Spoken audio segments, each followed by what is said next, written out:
Hello everyone, my name is Jack. I am a hunter based in South Africa.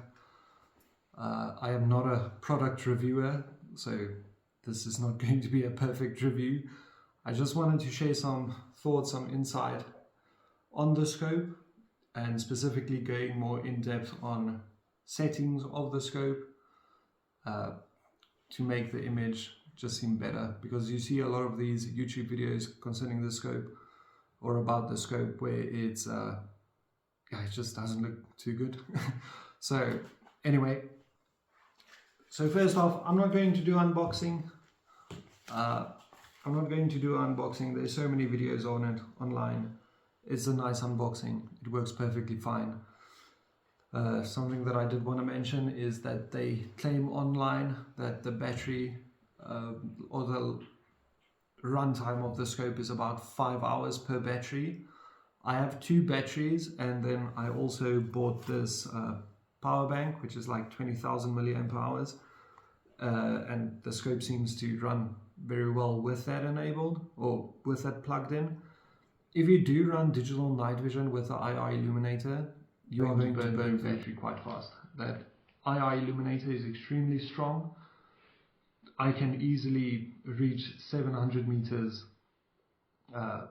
with it, but it does drain battery really fast. Okay, we all know exactly all the buttons. You can watch other people's reviews. They will cover it way better than I can. So I'm not going to do that. One thing that I'm going to talk about the buttons is that I do wear gloves when it's cold. The button for the ballistics calculator and switching between thermal and the digital day-night vision, these buttons are very easy to press, okay? Also with the zoom wheel, it's very easy to press. These buttons, you're not going to press. So what I just usually do is take off the glove, get my settings right, and put back the glove, and put on the glove again, and then I'm right. Okay, then for next, image detection on these, both the digital and thermal. I'm going to cover the thermal in a separate section with its own dedicated video or dedicated part in the video. The digital day and night vision, the focus adjustment, which is on top here at the very front of the digital day and night vision, they do not focus at the same distances, the digital day and digital night. It's just something to note. It's not really that important. You can just adjust it while shooting or when in the field. One thing that I noticed from just the digital night side is the frame rate can get very weird, especially when you have the infrared turned on and you're looking at something past like 50 meters. It does seem that the frame rate drops well below 60 FPS or 50. I'm not sure what it's supposed to be, but I think it's supposed to be 60. It drops well below 60. It feels like 30 or 25 FPS if it's struggling to find the thing that you are trying to illuminate. But that comes into another problem, which is everything in the foreground is going to be overly exposed. I know that DNT said that they are looking into this issue and trying to make it more or less sensitive to that foreground illumination coming back into the scope, because I honestly feel like that is just the issue that is happening with the frame rate. Then also, just to clarify something, the sensor in the day and night vision is a 1080p sensor, but the display inside of the scope is a 720p display. It's a micro OLED display, which has newer technology. The pixels density in the display is very high, so it's able to give you an insane amount of quality, but it's not 1080p. I've seen so many reviewers saying that, yeah, no, it's a 1080p day and night. The sensor is 1080p, but you're not seeing 1080p, you're seeing 720p. But because the pixel density is so high, you won't see a single pixel, or at least I don't. At long distances, and I'm talking about 1.6, 1.7 kilometers away, the image is extremely clear. You do start to see shimmering at that distances, especially when you are at 20 times zoom, but I doubt anyone is shooting 2 kilometers for hunting, so that's not an issue. For detection, this is perfect. For shooting, it's also perfect.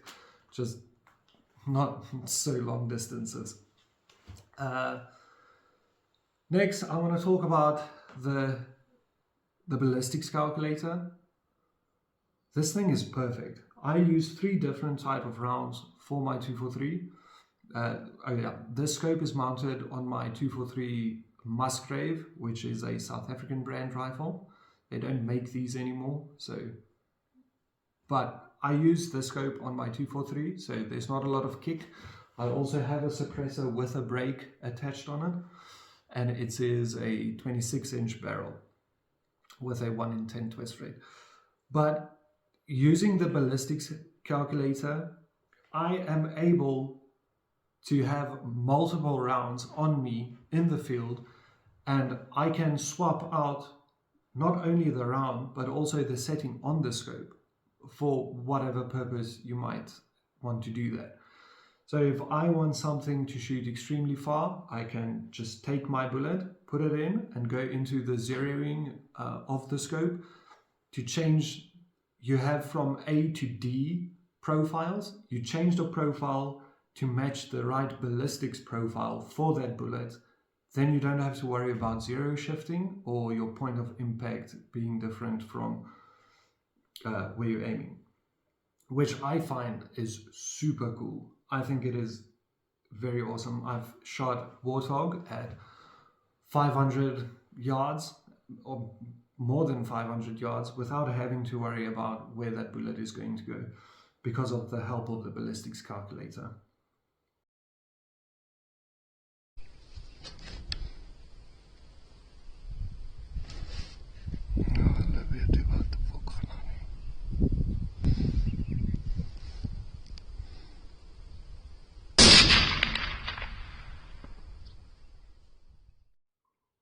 Okay, then the rangefinder, they also stated online that the rangefinder can go up to 1,000 yards.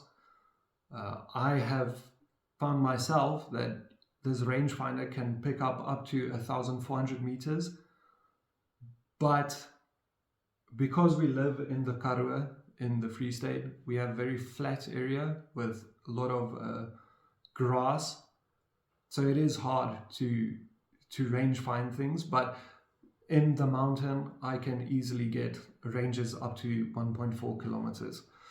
So I don't know why they said only 1,000 when it's clearly capable of going much further than that. Eye fatigue, I think anyone who uses thermal will understand that if you're looking through thermal at night for 2 hours, anyone would get eye fatigue.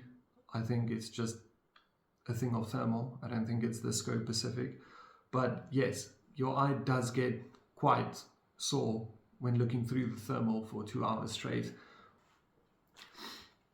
Software navigation, I found the software to be very easy to use. It's very fast to use. Like I mentioned, when I'm swapping bullets and I quickly need to go into the zeroing or the ballistics data and quickly change a profile, you can do that within 5 seconds. So that is not hard to learn. It is a bit tricky. Most of these buttons have like 20 functions. If you I think this button, for example, has something like 21 functions. I'm not sure, but once you use it for a bit, it's really easy to use. Shortcuts, that is also a thing. When I wanted to nuke the thermal and I didn't get any information anywhere where they gave you an exact shortcut, what to press for you to nuke the thermal. I did figure it out. If you are in thermal, you can just hold this button, the button that changes the palettes or the color palettes. If you hold this button, you can nuke the thermal. It does also have an auto NICU, so you could also just wait for it, or just close the cap, open it again, or quickly put it to sleep, turn it back on. But just so that you know, if you hold this button, you're nuking the thermal. Firmware updates. DNT did say in the forums that they are working on making the digital night vision not so sensitive to the foreground anymore. So by the time you get the scope, maybe that's not an issue anymore. I'm just saying that is an issue, and it is quite frustrating. Then file transfer, I found to be very fast. I usually just use my laptop, plug it directly into the scope, and drag the files that I want. It is very fast. If you do it through your phone, it does take quite a while, but that's because the files are so full of detail that it's usually like 600 megabytes for like a 1 minute clip. So that is something to keep in mind. The recording that you are seeing on all YouTube videos and all whatever, it is not the same quality as what you're seeing through the scope. So just keep that in mind. Okay. Then one last thing, yes. When I turn on picture-in-picture and I have, for example, digital night vision and thermal, it doesn't matter which one is, the thermal is going to be capped at like, I think it's 25 or 30 FPS. It's not an issue if you're using digital night vision to shoot. I'm just saying that it is something that I've noticed. I don't know if it's only on my system or if it's on everyone's system like that, but your night vision or your thermal is going to be capped if you have picture-in-picture enabled with digital night vision. If you have picture-in-picture enabled just for thermal, so both thermal in the main viewfinder and then also in the picture-in-picture thermal, it runs fine. It's 50 FPS, it's very smooth and it's very fast. But that's also just something to keep in mind. Okay, and then I will share with you some of the settings from the thermal. I think that the thermal is an extremely, let's quickly make a segment of it. Just talk about thermal quickly. So the thermal is a 256 resolution thermal. It is on the lower side of thermal, but it works fine. You can shoot with it. I've shot kudu up to 300 meters with it, 310, but kudu is a massive animal. So when shooting stuff like warthog, I've noticed that my limit is usually 180 meters. Then I'm not comfortable shooting with the thermal anymore. With some settings and adjusting the sharpness and the brightness and then also the contrast, you can get a very clear image, but it's personal preference on how you would like to set these settings, and I'll show that in the video as well. If I go to the thermal settings real quick. Okay, here you can see that we have a natural thermal mode. We can go in here, there is enhanced, so if we enable that, you will see you get a more detailed image. And then once again we can go to high brightness, which just illuminates whatever is alive. That horse is about 60 meters from us, so it is quite close. Okay, let's go back to natural. If we go into the thermal settings itself, you obviously have your palettes. We have white hot, then we have black hot, we have iron hot, and then red hot. Okay, let's stay on, actually let's go to iron hot first. Iron hot, I have a lot of issue during the day when everything is quite warm and you can't pick up the heat signature of a body. Usually the only thing that I change is I go into the image brightness and I move it one step up, just so that we can see that body glow. Okay, but let's start from the beginning. Let's go to white hot. Okay, image contrast, so the difference between black and white. If we go all the way down to 1, everything seems very grayed out. 2, you can start seeing heat signature. 3, this is the default setting. 4, that is overexposed. And 5, where, yeah, I don't think anyone ever uses that. So let's stay at the default. Image brightness, like I said, 1, you get a very dark image. Then 2, 3, 4 is overexposed, and 5 is completely overexposed. Sharpness.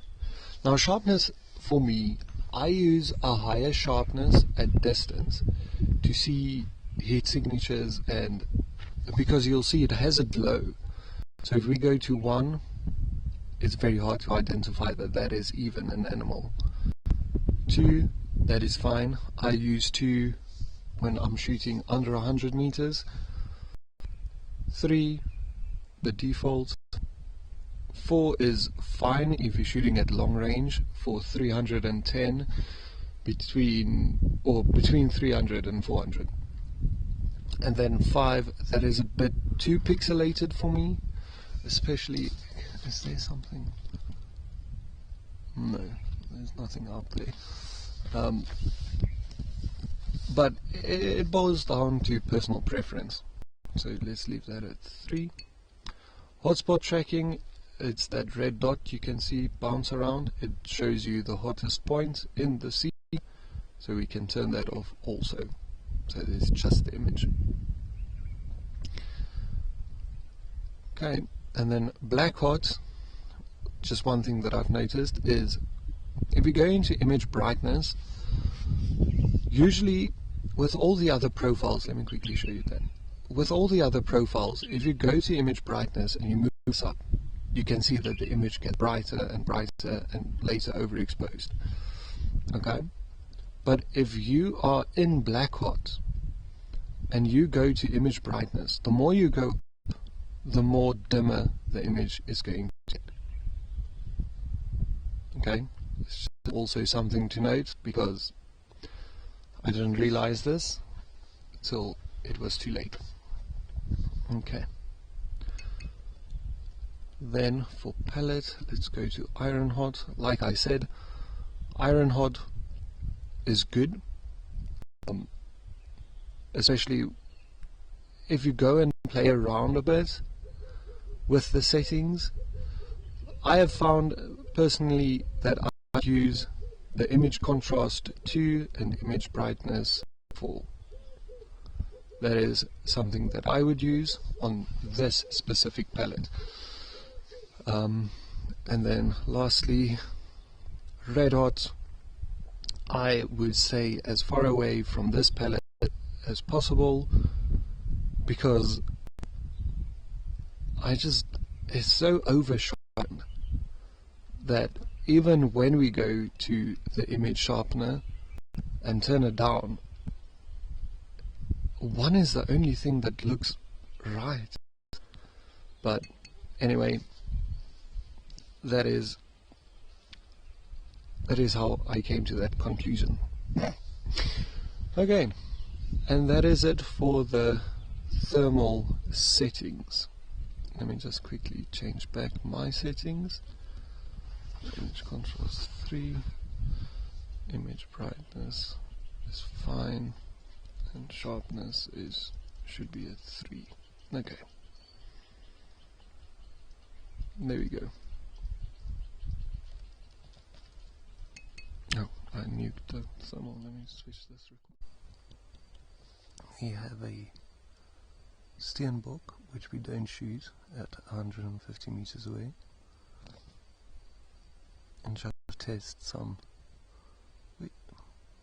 extra thermal pellets.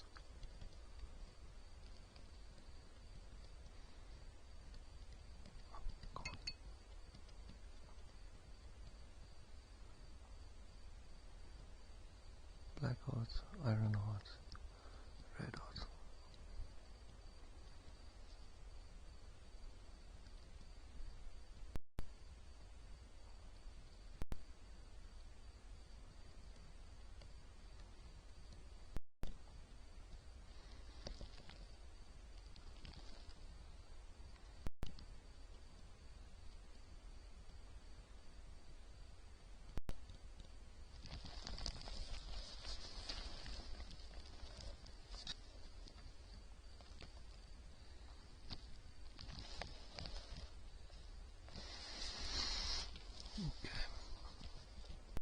So zoomed in, this is white hot, black hot,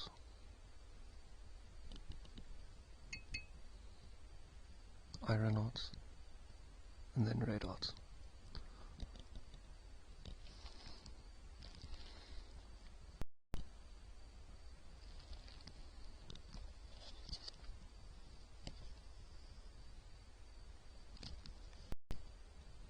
There you go.